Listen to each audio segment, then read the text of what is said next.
Yo, yo, yo. It's your boy King Marko in the building. Here to give y'all boys some game. Want y'all to like, comment, share, subscribe, hit that notification bell. Want y'all to follow me on Twitter, King Marko the Third. Same thing with IG, King Marko the Third. King's Court coming soon. Let's get into it. Well, I'm a little worried about this young man right here. I'm a little worried. Mental health is real. For all you people that sit there and think that, oh, he being weak and he's weak for busting out in tears, you don't know what kind of pain that he's endured in his life. Okay, mental health is real, guys. And I don't even want to talk about the nightmares that he's probably endured over the years being a celebrity slash basketball player. It's a lot of things that he had to endure mentally to where he had to bite his tongue on certain things that his agent or his financial advisor or maybe his family members and maybe just people that was older than him told him to just totally ignore, but mentally he couldn't ignore. And sometimes that when you ignore and you just bottle shit up inside, eventually it breaks you down. And to be honest with you, being a celebrity slash athlete slash actor slash entertain any kind of entertainer, YouTuber, don't matter, anything that requires you to deal with a lot of people, you have to be mentally strong enough to do it. Okay, you have to have a don't give a damn attitude in order to do it. Okay, because if you don't have that inside of you, things like this can arise. Mental breakdowns can arise. We see it all the time with our celebrities, with the people that we look up to. Okay, mental health is real. Okay, and in order to be a celebrity or be somebody famous or be somebody of importance, you have to be mentally strong enough to do so. You have to be, because if you don't, you can have this right here. This guy right here, Michael Beasley, he really believes that he doesn't have anybody that he can count on. Okay, over the years, most people don't tell you, but a lot of times people wonder why celebrities or famous people or even just a person of importance doesn't have the same friends that they had when they were growing up. You wonder why, and the reason why is because a lot of them steal from their friends. Okay, they get stolen from. They get money stolen from them, jewelry, clothes, women. A whole bunch of things have happened to where they don't have any more friends anymore. And then the friends that they turn to, they just as fake or even worse than the friends that they had before. So that causes a person such as him to be a loner to where he can't rely on anybody but himself. Okay. Okay. Being a celebrity, you can't rely on these celebrities. They fake. They just as fake as they want to be. Okay. You can't rely on those people. And in the NBA, being a competitive sport, or football too, being a competitive sport, they don't really like to hear you going through hard times. They rather, like he said in this show, that the guys, he didn't tell people his problems because he would feel that people would laugh at him about his problems. Okay, which is true. Okay, look at Delonte West for instance. Let's bring him up for a second. You know, he was struggling long before Mark Cuban came to save him. Okay, he was struggling big time, and he couldn't call nobody. He couldn't call anybody for help. Nobody could call. He couldn't call nobody for help. Okay, it took him being sitting on the street, all busted up and back, bleeding and everything, for somebody to sit there and say somebody needs to help this guy. Okay, Michael Beasley has probably called some friends in the NBA for help or some friends in the NBA to help him get on a basketball team, and they turned a blind eye. They act like he wasn't there. This ain't nothing new. Okay, plenty of guys have been ostracized from the league. Now, to be fair, to be fair, I will have to say Mike Beasley has to take some accountability for his actions. Okay. They just didn't, the NBA just didn't sit there and say, well, we just gonna pick on Mike Beasley and he doesn't have a career. I don't believe that's not how the NBA works. He was a number 2 pick in the draft. Should have been number 1 pick in the draft. He was supposed to go to Chicago. Okay. Everybody just knew that he was going to be the number 1 pick in the draft. And at the last minute, Chicago chooses Derrick Rose. And everybody was in the uproar, okay, about this because he was supposed to be the shoe-in number 1 pick. And Chicago chooses Derrick Rose at the last minute. That was a surprise. Derrick Rose is a good player too. But at the end of the day, Mike Beasley was the best player in college basketball that year. Okay, and everybody just knew that he was going to go number 1. And Chicago needed a 6'9" of power forward like him. They already had Kirk Heinrich and everything. They already had that. They already had a point guard in Kirk Heinrich. They didn't really need Derrick Rose, but they chose Derrick Rose anyway. Okay, that was a sign right there. Okay, to be honest with you, that was a sign there that there was something wrong. Something about Michael Beasley deterred Chicago from making that decision. And based on what I'm seeing right now, they actually made the right decision because I couldn't imagine Mike Beasley in Chicago. If Mike Beasley was in Chicago, I don't know. I don't know what would happen to him. He might would have seen him in jail somewhere. He wouldn't have lived up to expectations. He didn't live up to expectations in Miami. Okay, because they just traded him away. Okay, they just traded him away. Now, I understand some people will say that, well, they was going for LeBron, D. Wade, and Chris. Mike Beasley is supposed to be the cornerstone. He was the number 2 pick in the draft. And not that long ago, it should have been LeBron coming to Miami playing with D. Wade and Mike Beasley. But instead, Miami says, we're going to get rid of Mike Beasley and we're going to bring in Chris Bosh because we don't trust Mike Beasley. Okay? And that's what happened. In Miami, they didn't trust him. They didn't trust him in Miami. Pat Riley didn't trust him. So what did he do? He traded him away. Okay? Traded him to the Phoenix Suns. Okay? That's what happened. He got traded to Phoenix. And then this was another telltale sign that something was wrong. In his contract year, this guy averages almost 20 points a game. Right? He averages 20 points a game. He's top 20 in scoring in his contract year. And what does he do? He gets signed to a 3-year deal for $18 million. Now, this guy averaged 20 points a game, right? Averaged 20 points a game. And in his contract year, he signs for 3 years, $18 million. Now, I can honestly tell you that is chicken feed in the NBA if you average 20 points a game.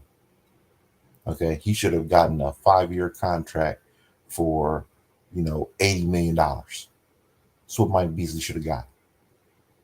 Okay, his biggest paydays was his first 2 contracts. He had a contract for $20 million, which is a rookie deal, and then he signs another contract for $18 million, and then the rest of the way he's signing 1-year deals. What does that say? That says that he was a troublemaker. Okay, he couldn't put the weed down.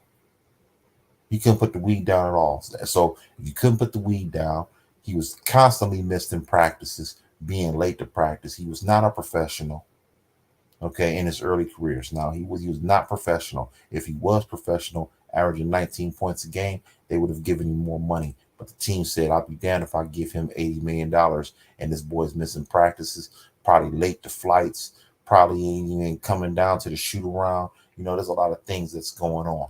Every time I walk by his room, it smells like weed. Okay. Okay, he couldn't put the weed down to save his life. And I'm not against smoking weed. Okay, but there's still a way that you do it. Okay, this guy just smoking weed all day. He coming to practice high. He smelling coming in smelling like weed probably. Coming around the president, general managers, and everything who gives you these contracts, coming around the general managers, and they got a big whiff of weed. Okay, that kind of stuff right there ain't gonna fly in the NBA. Okay, just not gonna fly. You have to be somewhat professional, and based on his contracts, they basically said that he's not professional enough to for me to give him $50 million. I don't feel comfortable giving him $50 million. Okay, he already acting up, and we only giving him 20 million. Give him $80 million, man. You might see Mike Beasley totally gone, totally disappeared with $80 million, and he's only 33 years old. That's the sad part about this situation. This guy is 33 years old. He should still be in the NBA right now. Okay, he really should. I thought he was older than that. I thought he was like 36, 37 years old. He's only 33 years old. He's still young enough to be in the NBA, but the NBA is basically done away with him. They don't want him in the NBA anymore. He's not professional enough. He keeps signing these 1 year deals, and that means they only sign them because they desperate. They desperate. They just need some bodies. But he can play, but he just ain't getting it together. He's not a professional. Okay, he lost his mom. He talked about how he lost his mom, and he was gone for 6 weeks. 6 weeks. I understand it's your mom and everything, but normally they don't let you go that long. 6 weeks is a long time to be gone. I never heard that. That's probably the longest break that I've heard for a person who lost their mom in the middle of the season.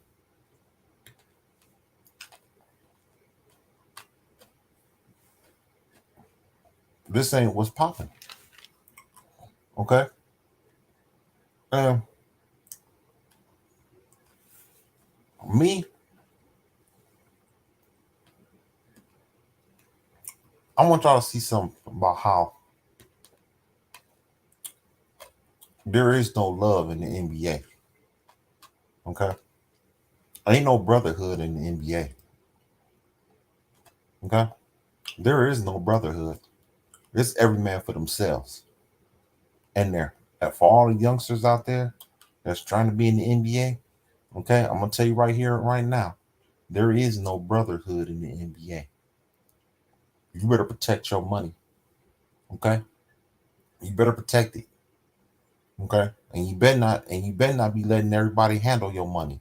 He lost a lot of money. He said that everybody in his family robbed him except for his kids. You know what that means? That means a lot of people was divvying up in his money.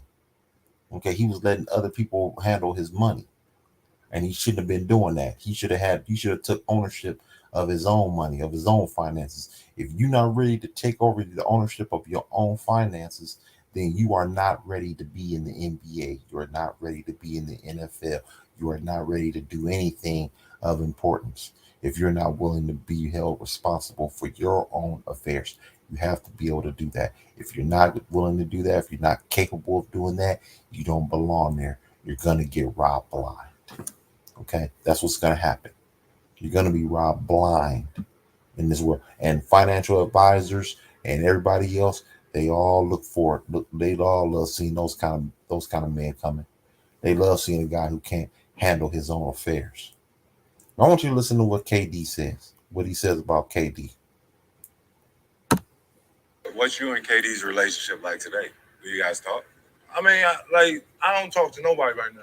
That's a problem, bro. It's not a problem because I've spoken to people. I'm not gonna make my problems your problem. You know what I'm saying? I can only ask for help and tuck my pride so many times before I wonder why I'm not getting the workout on certain da da da da da da da. So I speak to him, but I don't keep it on. I don't never ask him about basketball I don't never put that type on his plate because one, he got a lot on his plate already, and two, like I don't never want to put my job or my livelihood or anything like that. And you dig what I'm saying? So no, bro, as a man, though, like as a man, I'm not talking about trying to get a job. You know what I'm saying? I'm talking about as a man to call your homeboy that you know, bro, that you know since 11, correct? Yeah, that you know since 11, and talk to him about the things that we also have to realize I can know somebody. You hear what he said? He said it ain't like that no more, which is true. It's not like that anymore. Okay? You grown men now. KD got his own family to take care of. He can't hold his hand. Okay? That's what y'all have to understand. There is no brotherhood. They can't hold your hand. Okay? They can help you out. They can probably pull some strings to get you through a couple doors here and there, but after that, that's it. Okay? You can't rely on somebody else to hold your hand. And that's one thing I do respect about Mike Beasley. He trying to get it on his own, but he still needs to be talking to people that can help him through, just life. It's life in general. Forget basketball. Okay. Basketball is a fantasy for most people. And as of right now, it's a fantasy for him. Okay, at this point, because he's not in the NBA, he still wants to play. But my concern for him is that what if he doesn't play anymore? What if he doesn't get that next chance anymore? Because if you gone for 2 years, he ain't been playing since 2020. Okay, and the only reason why he was playing is because of COVID-19. Okay, if it wasn't for COVID-19, then he wouldn't have been playing at all. I'm thinking because he was playing overseas and everything. So if basketball doesn't come, what's going to happen for him? Okay, that is my concern right now. And then he has no friends, nobody he can rely on. Man, I'm sensing a nervous breakdown. I really am. I'm really seeing a nervous breakdown right here. I'm hoping that doesn't happen. But from the looks of this, him being a loner, him not being able to call nobody, and him not just distancing himself from the world and everything, I'm kind of concerned that he's gonna have a mental breakdown somewhere. That's my only concern right here for him, and this could turn out bad for him if he doesn't get some help. I think he needs to seek therapy. To be honest with you, I really do believe that he needs therapy at this point because he's fighting a lot of demons right now. He's fighting so many demons right now. He's fighting his past, his present, and he's gonna be fighting his future if he ain't careful. Okay, because that's what's happening. Okay, he's endured a lot of mental abuse. Okay, he's endured mental abuse from his family. He's endured mental abuse from his friends. He's endured mental abuse being in the NBA. All the public ridicule and everything. This stuff adds up after a while. All that public ridicule on television, and people start all those lies that have been told on certain people. That and then when it comes out that stuff wasn't true, they don't even have the decency to say that they're sorry. Even right now with Russell Westbrook, he's having to deal with a lot of mental abuse alone. He's never dealt with this kind of abuse playing basketball in his career. Okay. And he's in Los Angeles on top of that, which is worse because those people over there in Los Angeles, they borderline brain dead over there. You know what I'm saying? They really don't. They ain't got no sense over there in LA. None whatsoever. And the fans is retarded. Okay? Retarded. You knew they was retarded when they sat there and destroyed LeBron James' mural when he first came to the Lakers. I'm like, damn, he just got to the Lakers and they already destroying his murals and everything. What is wrong with what the hell is going on? These are the kind of things those guys have to endure. And he's endured all those things and probably worse. Okay? So I want you guys to realize that mental health is real. Okay? It really is. And people need to, personally me, they should not watch too much TV. They watch too much TV and They on their social media platforms too much. They on their Twitter, they on their Snapchat, they on their Facebook, their IGs and everything. Personally, you need to decompress yourself from that stuff for a while. He probably needs to do that. You reading those comment sections is no good. Okay, they need to turn that stuff off. Turn it all off, man. If they turn it off, I guarantee you'll have a clear you have a clearer mind, and things won't affect you as much. Or you got to be like, you got to be somewhat cutthroat within yourself. You have to basically not care about what other people think. And people that don't care what other people think, they're not on those social media platforms like that. They own them, but they not. They only on there for business. If they're not on there just to be looking. The guys that really don't care. Okay, they're not on those social media platforms. They got to get off of those things. Okay, if they don't get off those things, then that's what's going to happen. This is what's going to happen. You're going to have a lot of people who are torn. Mental health is real. There's some real shit. Moving forward, I want y'all boys to like, comment, share, subscribe, hit that notification bell. And if you got some sort of mental abuse, some sort of mental problem, mental anguish, please seek help. Get yourself some therapy. Okay, everybody needs help. And that's real.